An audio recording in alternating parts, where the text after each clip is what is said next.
续这个社会新闻来看，这真无天良。老爸违规超载去予警察甲开单，后生竟然是开车来弄警察。顶个月月底，高雄公山寿天派出所的员警在巡逻的时阵，查到一台大货车超载17吨外，都甲开单了。了后，佫继续来巡逻，想袂到伫半路啊。 其中一个员警，互一台轿车为后壁大力甲冲撞，规个人是安尼喷出去，向落涂骹。事后调查，原来开车甲撞的这个是大货车驾驶的后生，因为不满老爸互开单，所以开车来弄警察。即摆方用杀人未遂甲妨害公务以上法办。警察甲弄去啦，系啊。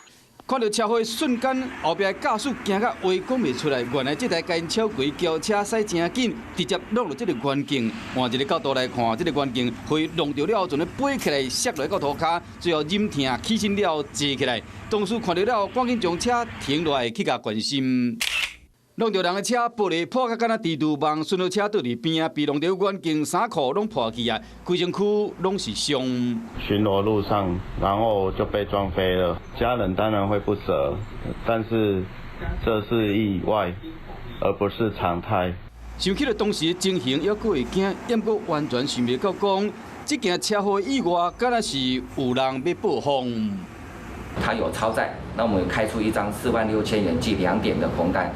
我们就研判是父亲呢遭警察开单，儿子缴验报复。顶个月，两员警看到一台载阿摩托车的大货车，甲砸落来过磅，果然有超载。当时就依法开出告发单了，继续执行勤务。想袂到半路，其中一个人和轿车弄到。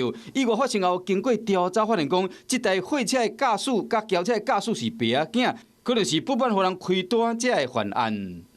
依杀人未遂以及加重妨害公务罪来移送法办。大货车驾驶今年因为超载，无遵守标志标线，被开红单。想袂到因后生因为一时生气，做出伤天害理的代志，拍算要将人弄死。法律会因为懵懂的行为付出代价。Hello， 大家好，我是乃瑜，要教给大家2个任务。第一个，华视新闻的脸书专页，你按赞了吗？还有华视新闻的 YouTube 频道，赶紧订阅起来，还要记得按赞，开启小铃铛哦。